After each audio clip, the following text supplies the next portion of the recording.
quarterback shuffle in Cleveland. Rookie minicamp kicks off with questions, not answers. Friday in Cleveland was not your typical spring day at the practice field. Sure, the weather played along, clear skies, light breeze, but the atmosphere carried something heavier. Not tension, exactly. More like curiosity mixed with anticipation. Rookie minicamp had begun, and all eyes were on two fresh faces under center, Dillon Gabriel and Shedeur Sanders. Gabriel, drafted in the 3rd round, was the first to take a snap. Sanders, surprisingly still on the board in the 5th, followed soon after.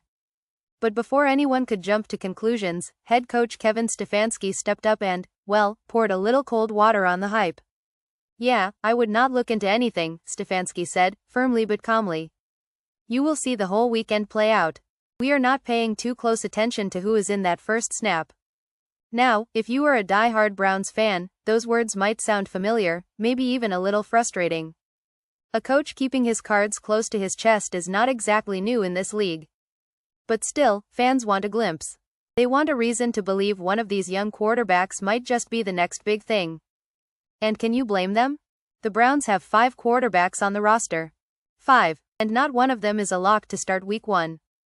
Deshaun Watson, still recovering from a second Achilles tendon rupture, remains a massive question mark. His surgery back in October 2024 helped, but January brought another painful setback. So now, the field is wide open. And here is the kicker: Stefanski is not rushing anything. It is an all-encompassing evaluation, he explained. It is not just about who takes a few snaps on a Friday in May. There is a lot that goes into this. That sounds reasonable, right? Still, there is something electric about watching rookies take the field for the first time. It is the purest form of potential. Raw, untested. Anything could happen. Shedeur Sanders, for instance, son of the iconic Deion Sanders, showed flashes of poise and instinct that hint at something special. And of course, his dad was quick with a jab. Spotting Shedeur's locker, he quipped, "Let us go number 2, I mean number 12. A joke, sure, but also a reminder. Expectations are never far behind in football families.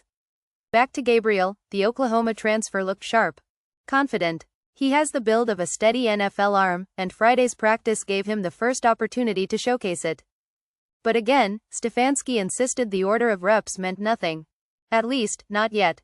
So what does mean something? Maybe it is the way Gabriel and Sanders carried themselves, focused, engaged, dialed in. Or maybe it is how they handled the unpredictability of a roster in flux. Stefanski hinted at this, too. "There is a lot of time between now and September," he said. "We will have a plan. Here is a thought. Maybe the real competition is not about who gets the first snap, but who makes the most of every moment after that. Every rep, every meeting, every film session. In a quarterback room this crowded, there is no time for hesitation." So, what do we take away from day 1? Nothing is certain. Everything is possible. And with a team still looking for answers under center, rookie minicamp is just the beginning of a story that could twist in ways no one sees coming. One thing is for sure, in Cleveland, the quarterback conversation is only heating up. Keep your eyes open. September is coming.